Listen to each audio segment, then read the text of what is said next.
Bonjour, merci pour l'invitation. Ça me fait vraiment très plaisir, en fait, de vous présenter les résultats de cette étude.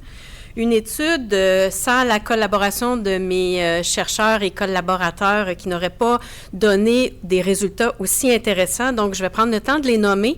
Marie-Josée Durand, ergothérapeute, ma collègue de longue date à l'Université de Sherbrooke. Rachel Green, une psychologue et experte en entretien motivationnel. Elle est membre du Motivational Interviewing Network of Trainers, qui est le MINT, qui est une organisation internationale reconnue. Et ensuite, Joanne Park, qui est, elle, qui a été notre stagiaire postdoctorale et son projet, dans le fond, a fait suite à cette étude-là qui a été financée.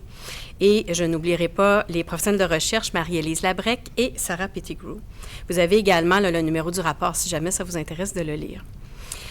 Donc, en termes d'introduction, en fait, ce qu'on sait, c'est que depuis quelques années, les interventions pour réduire l'incapacité à la suite, par exemple, d'un trouble musculo-squelettique, on sait ce qui est efficace, on sait ce qui fonctionne en réadaptation. Il y a eu des revues systématiques qui nous l'ont démontré. Il y a eu également les revues Cochrane, qui sont des façons très organisées d'aller évaluer l'efficacité des interventions. Et on le sait, lorsque on met les bonnes conditions en place, qu'on va rapidement de retour au travail, c'est efficace. Donc, les cliniciens, lorsqu'ils rencontrent une personne qui a une incapacité, ce qu'ils vont voir, c'est qu'ils savent qu'ils ont la bonne solution, mais des fois, ils vont regarder leur patient et ils sont comme « j'aimerais ça, lui donner la bonne solution, je le sais », mais le patient poursuit dans une voie qui est très difficile et qui est peut-être jonchée de plus d'obstacles que ce qu'il devrait avoir. Et cliniquement, ce qu'on a envie de faire dans ce temps-là, c'est un peu d'encourager, recommander, vouloir motiver la personne en disant « je l'ai la bonne solution pour toi, ça va être plus facile ». Mais ce qu'on sait, c'est que ces stratégies-là d'intervention, en fait, c'est efficace à 5 à 10 %. Là, dans ce contexte-là, on l'a évalué avec le tabagisme et l'alcool, mais ce sont des modifications de comportement. Et en réadaptation, on demande de modifier des comportements. Fait qu'on le sait que d'encourager, c'est pas ce qui est efficace. Et les patients, en plus, on le voit, là, les références datent, parce que ça fait longtemps qu'on le sait, les patients n'aiment pas se faire dire quoi faire. Et là, vous regardez mon image, puis vous dites, c'est quoi cette image-là? Ici, c'est l'analogie de la souque à la corde qui est beaucoup utilisée justement avec l'entretien motivationnel, à savoir que si on regarde nos 3 jeunes filles, c'est comme nos cliniciens qui disent, je l'ai la bonne solution, viens vers moi. Mais voyez-vous qu'en tirant comme ça vers ma propre solution, nos deux jeunes garçons, regardez la position de leurs pieds sur le sol. Ils sont bien campés dans le sol et ils doivent avoir une position très ferme pour garder leur équilibre. Fait que ce qu'on voit ici, c'est que plus je tire vers ma solution, plus l'autre doit tirer à l'inverse la corde pour garder son équilibre. Donc, est-ce que la résistance, elle est chez les jeunes garçons ou elle est dans la corde?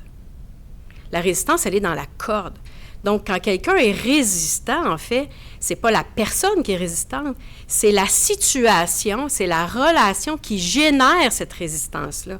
Et ça, c'est vraiment l'élément clé qu'il faut comprendre de l'entretien motivationnel, c'est que la résistance ne vient pas de l'individu, elle vient de la relation clinicien-patient. Et ça, c'est vraiment la pierre angulaire de Miller et Rolnick qui sont à la base de l'entretien motivationnel. Donc, et eux, ils ont mis sur pied une approche qui, justement, favorise soit la diminution de la résistance ou, littéralement, la prévient. Et comment on voit la motivation dans ce contexte-là, puis ça, c'est la deuxième analogie clé que vous aurez aujourd'hui, c'est, dans le fond, l'analogie d'une plante. La plante, si je veux qu'elle pousse, ça ne me sert à rien de tirer dessus. En fait, plus je vais tirer sur la pousse, plus je risque de la déraciner et d'avoir un échec, en fait, parce que la pousse va mourir.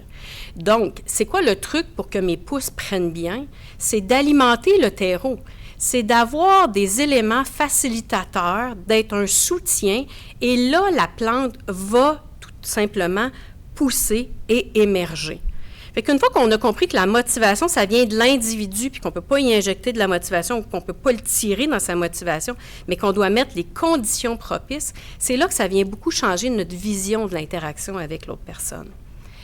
Et la force de cette approche-là, dans le fond, c'est parce qu'elle vient, entre autres, de tout le domaine des dépendances, où Miller et Rolnick avaient des patients qui arrivaient sous ordre de la cour multirécidivistes, et les patients arrivaient en rencontre en psychologie, puis ils disaient Moi, c'est la cour qui m'a dit de venir ici.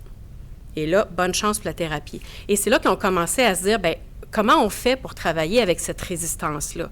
Et ils ont développé l'approche d'entretien motivationnel. C'est tellement efficace que ça a été élargi, dans le fond, avec les habitudes de vie. Et en 2013, il y avait déjà 48 essais randomisés contrôlés qui ont été recensés dans une revue systématique, qui ont démontré l'impact significatif de l'entretien motivationnel.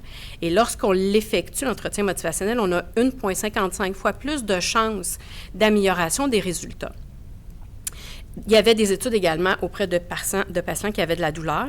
On sait que c'est plus limité au niveau des comportements à risque. On parle, par exemple, port du condom, port de la ceinture de sécurité. Donc, ça c'est moins efficace. Mais en douleur, c'est efficace. Ça alimente le sentiment de confiance chez l'individu, dans le fond, c'est-à-dire que j'ai 1,39 fois plus de chances d'augmenter sa confiance et son engagement dans son traitement.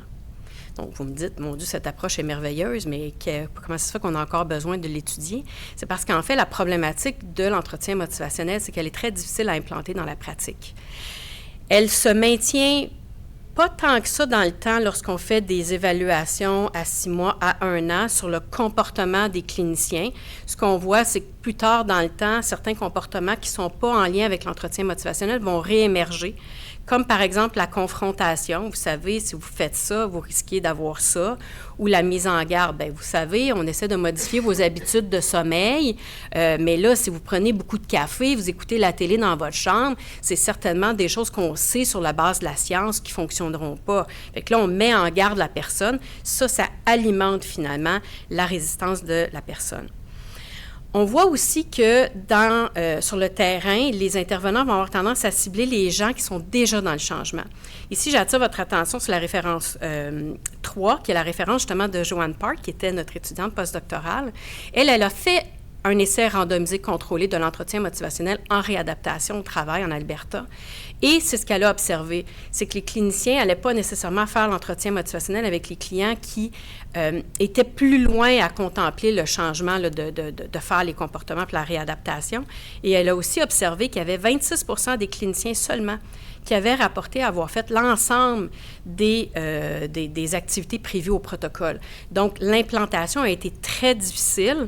Et ce qu'on voit aussi dans d'autres études européennes, c'est qu'il y a le besoin d'un soutien systématique aux cliniciens pour le maintenir dans le temps parce que ça se perd.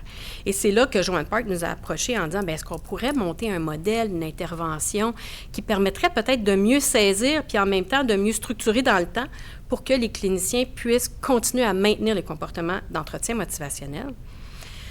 Donc, ce qu'on s'est dit, c'est que ça nous prendrait un plan. L'idée ici d'entretien motivationnel, c'est que ce n'est pas quelque chose qui est manualisé. On ne peut pas dire, bien, quand il dit ça, vous dites ça, première session, on fait ça, deuxième session, on fait ça. Fait que ça prend un plan suffisamment détaillé pour que notre emoji ici, notre clinicien, sache quoi faire, que c'est utilisable. Et d'un autre côté, ça prend aussi une façon de le faire qui va être acceptable pour les personnes qui ont une incapacité au travail. Donc, l'objectif général de l'étude était de fournir une intervention d'entretien motivationnel adaptée à la réadaptation au travail. Il y a eu 2 objectifs spécifiques qui sont ressortis pour pouvoir y arriver. La première étape le premier objectif était d'adapter et opérationnaliser l'approche d'entretien motivationnel au contexte de la réadaptation au travail. Et pour ça, ce qu'on a fait, c'est qu'on a élaboré un modèle logique, d'abord basé sur la littérature scientifique, et ensuite adapté avec les experts, dans le fond, en réadaptation au travail et en entretien motivationnel. Ensuite, on s'est dit, bien, une fois que ça est élaboré, bien là, il faut justement aller le tester. Donc, on est allé explorer la faisabilité du modèle logique pour le contexte de la réadaptation, avec le point de vue des cliniciens pour avoir un peu, c'est quoi ma perspective sur l'utilisabilité de ce qu'on présente. Et pour les personnes en incapacité, c'est est-ce que c'est acceptable à mes yeux, cette approche-là? Donc, pour le premier objectif, élaborer le modèle logique, ce qu'on a fait, c'est qu'on est allé dans la littérature, on a recensé la littérature, on a ressorti aussi en fonction de différentes formations qui existaient, qu'est-ce qu'on peut élaborer comme modèle qui nous permettrait de cibler des effets, et ces effets-là, on les atteint avec certaines actions, et les actions vont être maintenues par des outils qu'on va appeler des ressources. Et on a, à ce moment-là, on a présenté ce modèle-là que vous avez ici. Ça, c'est le premier modèle préliminaire, donc qui avait 4 effets immédiats. Et on est allé auprès des experts, on a pris une méthode de groupe de consensus qui s'appelle triage. Cette méthode-là, l'avantage qu'elle a, c'est qu'il y a une première consultation individuelle qui est effectuée, ce qui fait que la personne a le temps de prendre connaissance du modèle et elle remplit un questionnaire. Le questionnaire lui demande, dans le fond, de nous valider un peu les liens logiques. Comme ici, on a l'effet qu'on cherche, l'autonomie du travailleur par rapport à son processus de réadaptation. Ce qu'on demande, c'est est-ce que les 4 effets ici qu'on propose sont nécessaires et suffisants pour atteindre l'autonomie du travailleur. Fait que si on nous dit oui, c'est nécessaire, mais non, pas suffisant, il faudrait en ajouter un. Bien là, à ce moment-là, ils nous font la proposition par écrit lors de la consultation individuelle. Fait que ça donne le temps de réfléchir, de donner des propositions qui sont après ça traitées de façon anonyme. Et c'est ce qui fait que je suis peut-être moins gênée de donner des commentaires constructifs justement pour bonifier le modèle. Après ça, ce qu'on fait, c'est qu'on prend seulement les énoncés qui n'ont pas fait consensus à plus de 85 % et on va les discuter lors du groupe de consensus. Fait que ça permet d'optimiser le temps des cliniciens aussi, où on ne revient pas sur ce qui a déjà fait consensus. Le groupe a eu lieu en 2021. Enfin, il y a une série de groupes qui ont eu lieu et on a utilisé pour ça un échantillon de convenance. Donc, on a pris des professionnels qui œuvraient en réadaptation au travail auprès de personnes qui ont un trouble musculo-squelettique. Ils avaient plus de 2 ans d'expérience dans ce domaine-là et ils devaient avoir au moins 6 heures de formation en entretien motivationnel ou sinon sur des concepts apparentés là, en changement de comportement. Et on avait justement notre psychologue experte en entretien motivationnel pour s'assurer que finalement le modèle à la fin respecte toujours l'âme et l'approche comme telle de l'entretien motivationnel. Donc, nos participants, on a eu 19 cliniciens qui ont participé. On a eu 40 ans de moyenne d'âge, essentiellement des femmes de genre féminin, avec la scolarité de maîtrise, là, à cause du fait que c'était essentiellement des ergothérapeutes, on avait psychologues et physiothérapeutes. Ils ont travaillé en moyenne 13 ans en réadaptation au travail, tous de la pratique clinique en réadaptation privée, et ils utilisaient l'entretien motivationnel depuis en moyenne 5 ans. Je vous ai parlé de la consultation ici, du questionnaire. C'est notre consultation 1 qui a généré notre premier groupe de consensus. Lors du premier groupe de consensus, nos experts, justement, nous ont dit que ça prendrait un 5e effet. Donc, on a refait une 2e consultation pour faire la suite, c'est-à-dire, bien, à cet effet-là, quelles sont les actions qu'on doit faire et quelles sont les ressources. Et on a finalement eu 3 groupes de consensus pour s'assurer que nos experts ont vraiment terminé l'adaptation du modèle. Et à la fin, pour discuter des outils plus précisément, on comprend que là, on ne veut pas avoir un consensus sur le libellé du contenu des outils. Fait qu'on est allé davantage avec un groupe de discussion pour avoir les grandes orientations. La première consultation, qui était la plus grosse pour l'ensemble du modèle que je vous ai présenté, on a quand même eu un consensus de 13 énoncés sur 21. Les énoncés, je vous disais, là, est-ce nécessaire et suffisant, est-ce que c'est clair et tout? Fait que dans le fond, il n'y a pas eu de consensus sur 8 énoncés qui ont généré 49 propositions. Comme par exemple, de dire, est-ce que l'effet 1, les activités sont nécessaires et suffisantes pour atteindre l'effet 1, par exemple, on pouvait avoir à peu près une médiane de 4 propositions, mais la proposition qui a eu le plus de suggestions, c'était 11 avec notre effet 3, là, qu'on va voir tantôt avec le discours de changement. Voici en jaune, je ne vous le présenterai pas en détail, mais c'est pour vous donner une idée, en fait, de tout ce qui a été modifié par rapport au modèle préliminaire de base. Vous allez voir, en fait, parce que d'avoir changé l'effet d'autodétermination a quand même eu quelques cascades, mais on comprend qu'on a eu l'effet 5 ici qui a été complètement ajouté. Mais essentiellement, les grandes modifications, c'est l'autodétermination, notre effet 5 qui a été ajouté, et la condition requise. Après, c'était surtout des libellés pour le remodifier, pour être certain qu'on est dans l'esprit de l'entretien motivationnel. La condition requise, en fait, nous, on l'avait initialement formulée comme étant, vous l'avez en haut ici, là, l'intervenant s'assure en tout temps que le travailleur le perçoit comme étant empathique et ajuste son intervention. Ici, ce que les experts nous ont dit, c'est on est en train de mettre l'accent sur l'intervenant. Or, l'entretien motivationnel, On doit mettre la lumière sur la personne qui est en incapacité. Fait qu'il faut complètement changer le libellé pour s'assurer que l'effet central va toujours sur le travailleur. Puis une fois qu'on fait ça, c'est là qu'on voit d'ailleurs dans le concret la force de l'approche. Donc, la condition a été reformulée par l'intervenant s'assure en tout temps de maintenir une alliance thérapeutique avec et centrée sur le travailleur. Puis là, on voit aussi qu'il y a un aspect un peu plus de partenariat, et c'était ça l'essentiel là, de l'idée, c'est-à-dire on remet, et quand vous avez vu tout le jaune dans mes actions là, qui étaient dans le modèle modifié, c'est surtout ça qui a été changé, parce que souvent, c'était l'intervenant va soutenir le travailleur, alors que là, c'était par exemple faire émerger au travailleur. Fait que là, on est toujours sur le travailleur. L'autre élément majeur qui a changé, c'est on a modifié le terme « autonomie » et on l'a changé pour l'autodétermination. Pourquoi? Parce qu'en fait, nos experts nous disaient l'autonomie, ça peut être compris de différentes façons. Et là, si on comprend, il est autonome, il est indépendant, il craignait qu'on laisse un peu plus la personne en incapacité par elle-même. Puis là, surtout quand on regarde tous les modèles d'autogestion qui émergent de plus en plus pour autonomiser les gens, bien là, on s'est dit, si c'est perçu comme étant ça, il y a un risque. Il y a un risque que les autres acteurs ne soutiennent pas autant la personne en incapacité. Et là, les discussions allaient beaucoup sur, bien, la personne en incapacité, elle doit être capable de prendre des décisions, elle doit être capable de pouvoir se mobiliser, hein, d'avoir le terreau fertile qui fait que je pousse, et la capacité d'exprimer ou d'affirmer mes besoins ou mes limites. Et c'est là que finalement la définition s'est mise à tourner autour de se percevoir compétent, d'avoir des comportements qui proviennent de la motivation propre de la personne. Et là, les experts qui connaissaient entre autres ce concept-là d'autodétermination ont dit « bien, c'est vraiment l'autodétermination telle que définie par Deci et Ryan ». Donc, l'autodétermination, en fait, ce que ça fait aussi, c'est que ça va permettre d'avoir un discours qui est moins fluctuant, qui est plus enthousiaste, qui est moins associé à des émotions négatives. Et ça, entre autres, ça a été vu dans d'autres études dans la littérature où on disait, quand on les comparait à des gens qui on soutenait l'autodétermination versus on met de la pression pour qu'ils fassent un comportement, c'était beaucoup plus puissant de soutenir l'autodétermination que de le faire par pression. Et tout ça, c'est là aussi que les discussions ont tourné avec, évidemment, toutes les propositions qui avaient été faites là, par les participants autour du discours de changement. Dans l'entretien motivationnel, il faut savoir qu'il y a deux grands piliers, c'est le discours de changement puis le discours de maintien. Le discours de maintien, c'est un travailleur qui va parler beaucoup des obstacles, de sa douleur, de ce qu'il ne peut pas faire.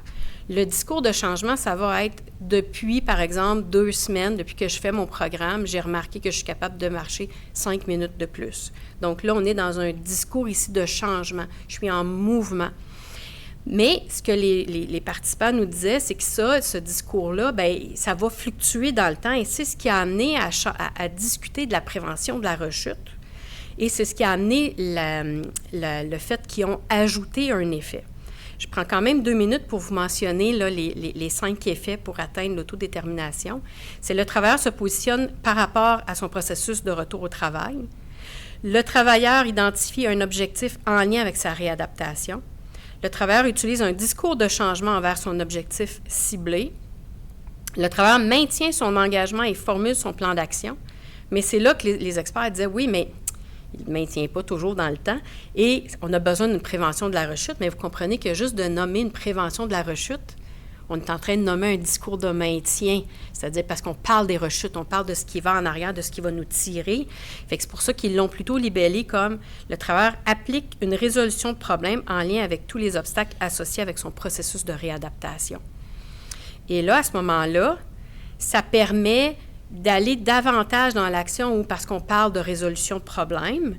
Et aussi, il y a eu beaucoup de discussions à savoir, bien, est-ce que dans les actions, puis là, vous avez ici là, les 5 actions qui ont été proposées et qui ont fait consensus pour soutenir là, que le travailleur applique la résolution de problème, on se questionnait, est-ce qu'on doit d'entrée de jeu dire, bien, quels sont les obstacles que vous entrevoyez? Parce que c'est souvent comme ça qu'on va présenter là, vers la fin la prévention de la rechute. Mais là, ce que notre experte disait, c'est, ben non, parce que là, vous êtes en train encore de ramener sur un discours de maintien les éléments qui sont difficiles. Fait qu'à ce moment-là, c'est plutôt de dire si la personne nomme spontanément des obstacles, là, par exemple, il faut les travailler. Fait que là, si elle nomme les obstacles, on fait une résolution de problème, fait qu'on est dans un mouvement.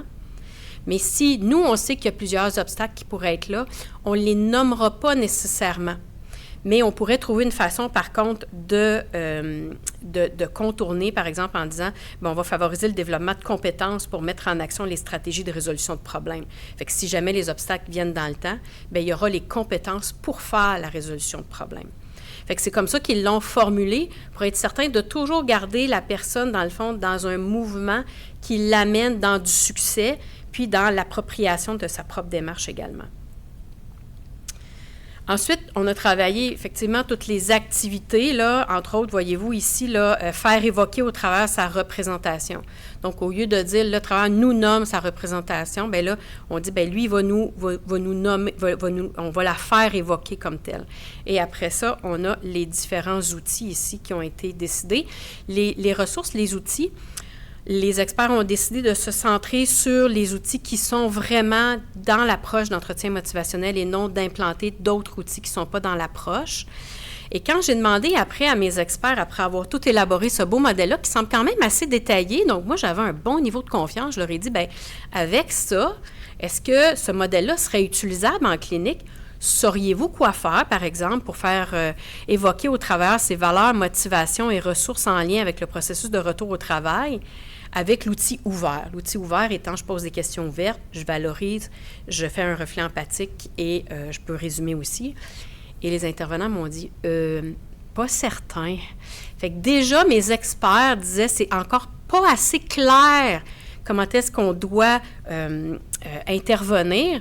Et c'est là que, devant leur réaction, je me suis dit, OK, il y a encore un autre niveau d'opérationnalisation qu'il faut faire au-delà du modèle.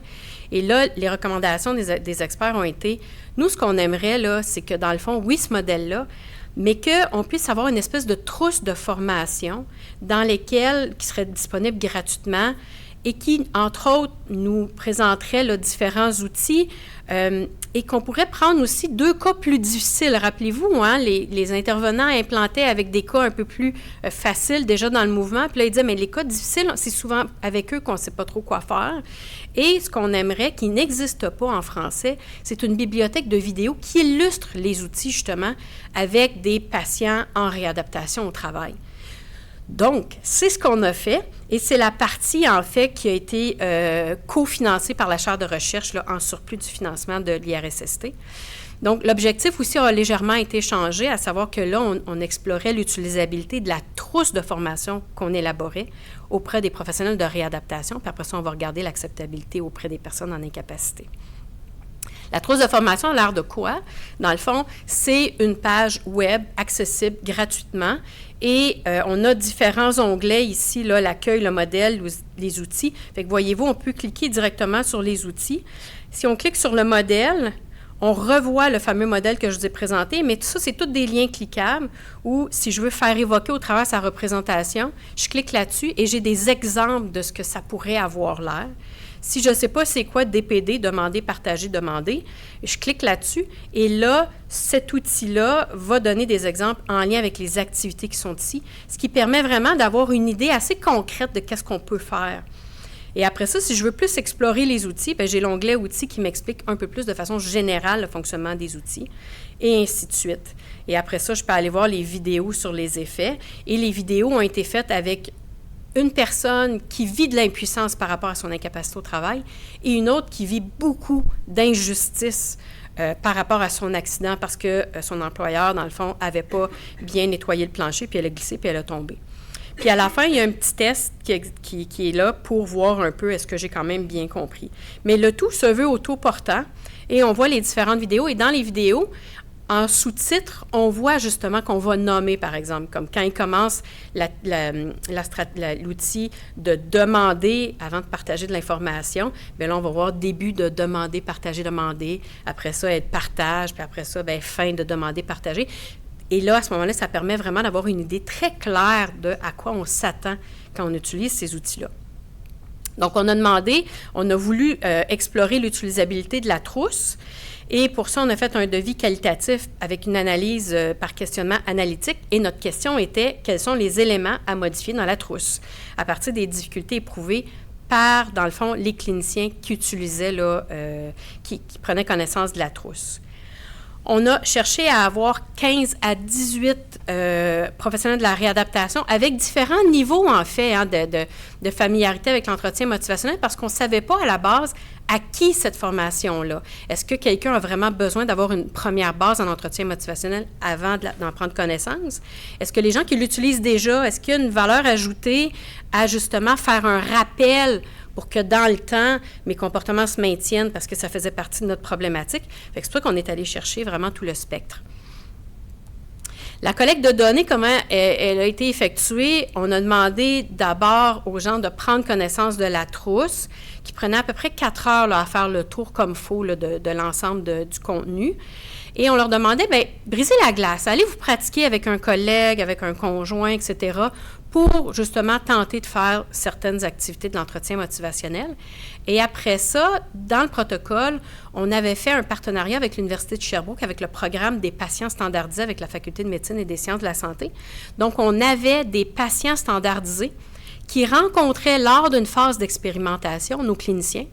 Et là, ils avaient 3 scénarios à faire. C'est-à-dire que le premier moment, c'est quand la personne commence son programme de retour au travail. Elle avait 10 minutes pour atteindre l'effet. Bien, en fait, elle n'avait pas besoin de l'atteindre, mais elle devait viser l'effet que le travailleur se positionne par rapport à sa réadaptation. On ne s'attendait pas à ce qu'elle atteigne l'effet, mais qu'elle fasse certaines actions. Et là, après ça, il y avait une grille standardisée qui était utilisée par des formateurs formés justement du MINT. Et eux allaient coter est-ce qu'ils font les comportements comme tels. Et après ça, le deuxième scénario, c'est quand on est proche du retour au travail, c'était un autre 10 minutes de scénario pour que la personne, dans le fond, identifie là, l'objectif. Et après ça, on avait, lors du processus de retour au travail, il y avait un obstacle et là, c'était d'atteindre l'effet 5. Et après tout ça, après l'évaluation de nos experts, les experts aussi donnaient une rétroaction sur quand vous avez dit ça, vous auriez pu tourner la phrase de telle façon et là, ça aurait respecté l'entretien motivationnel. Et pourquoi on a fait ça? C'était pour que les gens ne surévaluent ou ne sous-évaluent pas leur performance. Parce que si j'ai quelqu'un qui pense qu'il l'a super bien fait, il va me dire, bien, ta trousse, c'est super. Alors que s'il pense qu'il l'a super bien fait puis qu'il se fait dire, non, finalement, il y avait tel comportement, bien là, ça lui fait penser que, il faut croire qu'il y a des choses que je n'ai pas compris dans votre trousse. Et là, ça nous permettait d'avoir une rétroaction qui était beaucoup plus précise. On a eu un cas de quelqu'un, d'ailleurs, qui a sous-évalué sa performance. Et quand elle a vu le résultat, elle a dit, mais vous savez, moi, j'ai utilisé ça dans la trousse, ça dans la trousse, ça dans la trousse. Et là, ça nous a permis de voir qu'est-ce qui était très utile par rapport à la trousse. Et lorsqu'on les a questionnés, pour avoir l'utilisabilité, c'est des thèmes comme l'utilité, la facilité, l'effort à mettre, les difficultés. Puis on voulait avoir leur avis, évidemment, pour savoir qu'est-ce qu'il faut modifier. Donc, on a eu plus de cliniciens que ce à quoi on s'attendait. Hein, c'était fort agréable. Avec une moyenne d'âge un peu moins élevée, 32 ans, mais encore une fois, plus des femmes de genre féminin, avec une maîtrise. Différents types d'emplois. Là, on voit qu'on a eu une meilleure représentativité, avec un nombre d'ancienneté de 5 ans. Essentiellement de la pratique privée, puis on voit aussi là, qu'on a eu un petit peu de tous les niveaux là, d'aisance là, avec l'entretien motivationnel. Je vous présente quand même les données par rapport à justement la compétence de pouvoir faire certains des comportements incontournables d'entretien motivationnel. Et le mode ici, parce qu'on comprend qu'on a 19 personnes, fait que mais les moyennes tournaient à peu près au même score, c'est qu'on avait 4 sur 5, 5 étant le meilleur niveau. Fait qu'on voit que cultiver le discours de changement, modérer le discours de maintien, puis avoir un partenariat, les résultats sont très bons. Pour dire que quelqu'un fait de l'entretien motivationnel au score minimal, c'est 3 et plus. Fait qu'on est quand même arrivé avec une trousse de 4 heures autoportante à avoir des résultats très intéressants. L'empathie est un peu plus bas, mais l'empathie peut s'expliquer parce que comme c'est des extraits de 10 minutes, puis qui commençaient l'entretien, ça se peut qu'ils n'aient pas eu le temps tout à fait de mettre en place les reflets empathiques de haut niveau. Donc, ça s'explique quand même, mais c'est quelque chose qu'il faudrait peut-être revoir un peu plus tard là, dans le temps avec d'autres études. En termes de l'utilisabilité, la satisfaction était globalement positive. Il y a une personne qui a eu une satisfaction un peu plus modérée sur 19, mais sinon, les gens mentionnaient là, le fait que le modèle, les outils, les quiz, c'était très aidant. Les vidéos, c'était très réaliste. Ça illustrait des patients difficiles. D'ailleurs, les scripts ont été montés avec ergothérapeute et notre experte en entretien motivationnel et moi-même. Le format web permet d'y aller à son rythme. La majorité ont trouvé que c'était utile, que c'était clair. Par contre, on a vu qu'il y avait un enjeu disciplinaire ici, à savoir que les personnes plus en physiothérapie, ils trouvaient un petit peu moins leur compte parce que c'était des scénarios un peu plus en ergothérapie. Donc, la recommandation était, bien, on aimerait vraiment beaucoup avoir des vidéos qui vont, dans le fond, avoir des physiothérapeutes. Et avec la rétroaction des experts qui disaient, vous pourriez, dans le fond, diminuer le discours de maintien et augmenter le discours de changement en reformulant de telle façon. Ils ont dit, ça, c'est peut-être pas si explicite que ça dans la trousse, fait qu'il faudrait peut-être ajouter des activités là, pour savoir un peu plus comment le faire. Fait que ça, c'est les éléments. Sinon, ce qui a été mitigé, c'est qu'on a vraiment eu du positif et du négatif, c'est la facilité, la simplicité, l'effort à naviguer la trousse. Au début, ça paraît abstrait, mais c'est sûr que l'entretien motivationnel, à la base, c'est abstrait. Le format web, certains auraient voulu avoir un PDF écrit et d'autres une table de matière ou une façon de savoir comment naviguer là, sur la trousse. Donc, le grand constat, c'est que c'est une trousse utilisable, gratuite, facile. Il y a quand même eu l'enjeu disciplinaire, mais on le voit aussi dans la littérature. Il y a eu un sondage qui a été fait en Australie et 65% des physios qui avaient été sondés ont dit « approche super importante », mais 65% étaient peu confiants de l'utiliser, fait que ça répond à un besoin. Donc, les changements à venir, on va ajouter des vidéos justement qui ciblent les physios, sont déjà faits, il reste à l'implanter là, sur le site. Des exemples aussi qui vont souligner le discours de changement, limiter le discours de maintien, l'explication de la navigation. Et on a aussi tout traduit avec les fonds de la chaire de recherche en réadaptation au travail, le contenu. Donc, dans les prochains mois, il y aura même dans le fond une version complètement anglophone qui va exister de cette formation-là. Dernier objectif spécifique, celui d'explorer l'acceptabilité, en fait, de l'entretien motivationnel auprès de la personne qui a une incapacité au travail. Ici, c'est l'acceptabilité prospective. Qu'est-ce que ça veut dire? Ça veut dire que la personne n'a pas expérimenté elle-même l'approche parce qu'on avait reçu les commentaires lors du financement de dire si on ne sait pas tout à fait si on peut vraiment bien l'implanter, on ne veut pas que les travailleurs vivent des difficultés. Fait que la façon créative qu'on a trouvée, c'est qu'on a pris les vidéos de la trousse de formation et on a présenté les vidéos à ces personnes-là et on leur a demandé après ça, bien, si ça s'appliquait à vous, puis là, on regardait l'acceptabilité. Fait que pour ça, on a fait une étude qualitative descriptive avec des entrevues semi-dirigées, avec un échantillon théorique de 20 à 24 personnes qui avaient une incapacité. Les critères recherchés étaient avoir un trouble musculo-squelettique qui cause ou qui a causé une absence prolongée d'au moins 6 semaines, que la personne avait encore un lien d'emploi malgré l'absence ou qui a terminé le programme de réadaptation au travail depuis un maximum 1 mois. Et pourquoi mes critères comme ça vont du conditionnel au futur? C'est parce qu'on cherchait une variation au niveau de la préparation au changement de nos personnes. On voulait des gens qui pouvaient être un peu plus au début de leur programme de réadaptation, d'autres plus lors du processus, puis d'autres qui ont terminé puis qui peuvent avoir un regard un peu plus justement sur l'effet 5 et avoir un regard un peu plus aussi sur eux autres qui ont vécu, ce qu'ils voyaient là dans les vidéos pour avoir là, le maximum d'informations. Quand on cherche à documenter l'acceptabilité, il y a tout un cadre qui a été élaboré par SECON en 2017 et à travers leur revue de la littérature, ce qu'ils ont trouvé, c'est que pour savoir si une intervention est acceptable, il faut aller regarder l'attitude générale envers notre intervention, l'entretien motivationnel, la cohérence perçue, c'est-à-dire ça a-tu du sens à mes yeux, cette façon-là de communiquer, l'utilité perçue, Des facteurs qui pourraient entraver, dans le fond, mon adhésion, ma participation à ce type de communication-là, et mon efficacité personnelle, jusqu'à quel point je pense que je pourrais effectivement avoir les capacités à participer à ce type de communication-là. Donc, encore une fois, on a eu plus de participants que ce qu'on recherchait. Ça, on a adoré ça. Il faut croire que ça répond à un besoin. On a eu ici une moyenne d'âge de 44 ans. Encore une fois, des femmes, mais dans le fond, 56 % de l'échantillon, de genre féminin et essentiellement là, de statut union libre ou marié, avec différents secteurs d'emploi là, qui étaient variés. Et le dernier niveau de scolarité complété dans notre groupe le plus populaire, là, c'était les études secondaires. La majorité était syndiquée, grandeur d'entreprise variée, tous dans la phase chronique de la douleur. Et on voit aussi là, qu'il y avait toute une série là, de types de lésions, mais c'était les membres supérieurs là, qu'on avait un peu plus en représentation. En termes de où est-ce que les gens sont, ça, les termes que vous avez ici, pré-contemplation, contemplation, c'est un modèle théorique là, qui est un peu juxtaposé à l'entretien motivationnel. Pré-contemplation, ça veut dire je ne savais même pas que j'aurais à changer mon comportement. Contemplation, c'est bien, je sais que j'ai de la réadaptation à faire, mais je ne sais pas trop si c'est ça nécessairement que je veux faire. Préparation, c'est oui, je veux faire ma réadaptation, oui, je veux faire mon retour au travail. Préparation à l'action, c'est je commence effectivement à faire mon retour au travail, puis après ça, bien, on a le maintien comme tel ici. Fait qu'on voit qu'on avait des gens un peu dans toutes les sections, des gens qui avaient rapporté quand même un niveau d'incapacité modéré, puis un niveau moyen de douleur également. Quand on a regardé par rapport au stade de changement, il n'y a pas eu de commentaires qui faisaient en sorte que c'était plus ou moins acceptable selon le niveau où est-ce que les gens étaient, puis pas non plus par rapport au genre.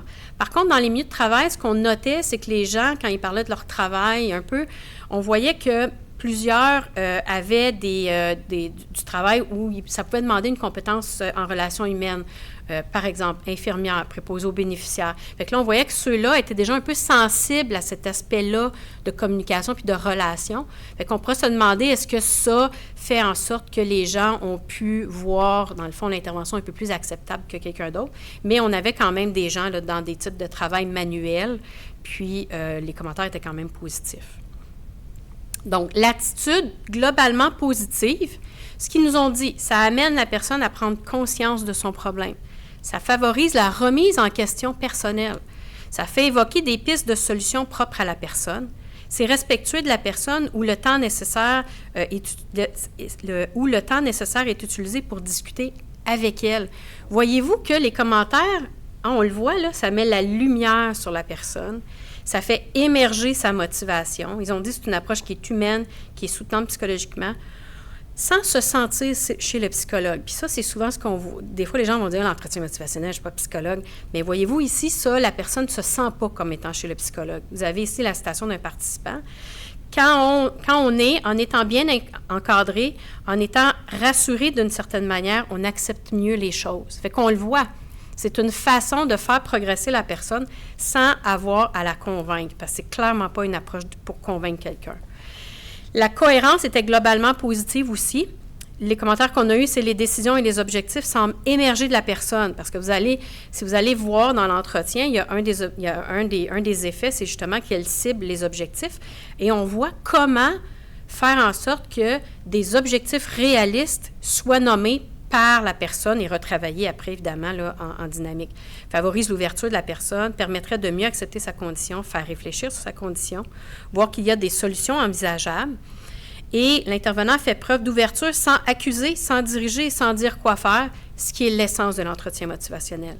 La citation ici, ça nous fait accepter mieux, ça nous fait réfléchir. Des fois, on parle, on va sortir. Dans le fond, quand on parle à notre intervenant, ça nous aide à sortir la pression. Fait que ça les aide à cheminer. C'était unanime que c'était utile aux yeux des participants. D'ailleurs, c'est la citation qui résume les propos. Puis, j'ai marqué que de viser les objectifs aussi un après l'autre, qu'on voyait dans la vidéo, ça enlevait un poids de pouvoir identifier chaque aspect de notre vie. Comme une, c'était ses enfants, l'autre, c'était la fatigue, de pouvoir les identifier puis de pouvoir les exprimer, de dire, bien là, on met notre priorité sur quoi? En premier, ça, je trouvais que c'était bien comme approche, c'est moins pesant. Mais on comprend que la visée est toujours le retour au travail, par exemple, puis c'est bien cadré. Ce qui influencerait l'adhésion, il y a eu un point de vue mitigé, en fait, sur les 3 outils. Il y a 3 outils qu'on demande de coter sur une échelle de 1 à 10, le niveau d'énergie, d'importance et de confiance. Il y a certaines personnes qui ont dit moi, chiffré, j'aime moins. Fait que ça, c'était un petit peu plus mitigé. Mais sinon, ça allait vraiment dans les 2 sens. Fait qu'on ne pourrait pas dire ne le faisons pas, mais la recommandation pourrait être que si vous utilisez les 3 outils, portez attention à la réceptivité de la personne. Si elle est très réceptive, continuez. Si elle est moins réceptive, bien à ce moment-là, peut-être moins les utiliser. Sinon, les commentaires étaient favorables. Un des participants nous dit il y en a qui y vont trop au positif, mais dans les capsules, non. Je n'ai pas vu ça. Ça reste plus neutre. C'est plus smooth comme intervention. Même si la personne est fâchée, même si la personne est contente, tu restes pas mal sur le même pied d'émotion pour ne pas brusquer. Parce qu'on le voit, il y a une des travailleuses qui est très fâchée au début et l'intervenante arrive quand même à calmer le jeu. Et l'efficacité qu'ils ont à pouvoir participer, c'était unanime que oui. Une communication motivante, c'est ce qu'ils nous ont nommé d'entrée de jeu. Plus facile d'envisager un retour avec du soutien, un espace pour discuter, s'exprimer.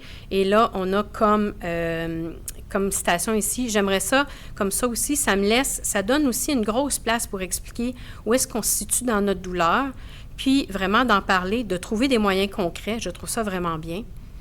Et la personne, dans sa citation, on voit qu'elle n'a pas bénéficié de cette approche-là. Elle dit « Ah, je me serais sentie plus en confiance parce que je n'aurais pas eu l'impression qu'on faisait juste tiquer sur mon futur retour au travail. » Puis il y a eu des participants qui ont eu les deux, qui ont eu un processus où il n'y avait pas eu de ce type de communication-là. Puis dans la dernière intervention, l'intervenant était formé à ça, puis il était capable de justement nous nommer la différence qu'ils avaient vue et le cheminement qu'ils avaient fait par rapport à ça. Fait que le constat, c'est, dans le fond, c'est quelque chose qui est très acceptable. Et ce qu'on avait vu dans la problématique au début, c'est que les intervenants dans l'étude de Joanne Park jugeaient que certains clients ne percevraient pas l'entretien motivationnel utile. Or, sur l'ensemble de nos participants, ils ont tous trouvé que c'était utile, peu importe le stade de changement.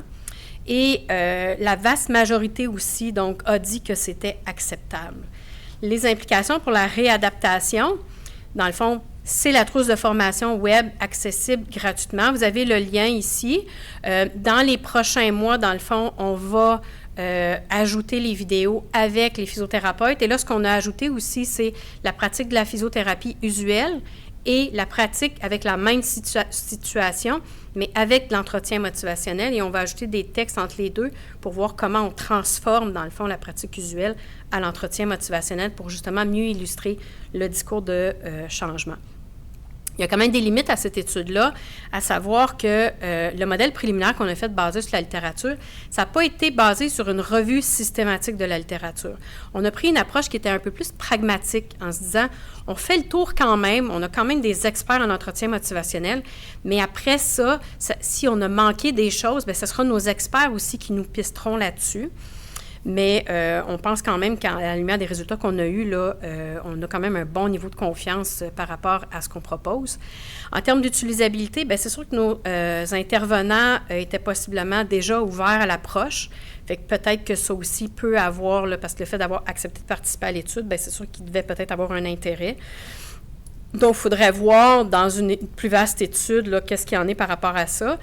L'acceptabilité, en fait, c'est une acceptabilité qui est prospective. Fait qu'il faudrait voir aussi dans le futur des personnes en incapacité qui le vivent maintenant. Est-ce que c'est toujours aussi acceptable? Parce qu'on comprend que nos vidéos se veulent courts, fait qu'ils sont très optimisés et très efficaces sur le plan de la communication, ce qui n'est possiblement pas tout à fait le reflet là, de la réalité.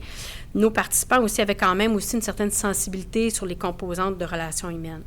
Ceci étant dit, les forces, c'est vraiment la rigueur et les éléments, la rigueur de la méthodologie et tous les éléments qu'on a mis, dont, entre autres, là, le modèle, les experts, d'aller sonder aussi là, nos futurs bénéficiaires pour pouvoir avoir un modèle qui devrait être le plus implantable possible. Et en conclusion, donc, une trousse est maintenant accessible, basée sur la littérature scientifique, adaptée par des experts, perçue utilisable par les cliniciens et acceptable par les personnes en incapacité.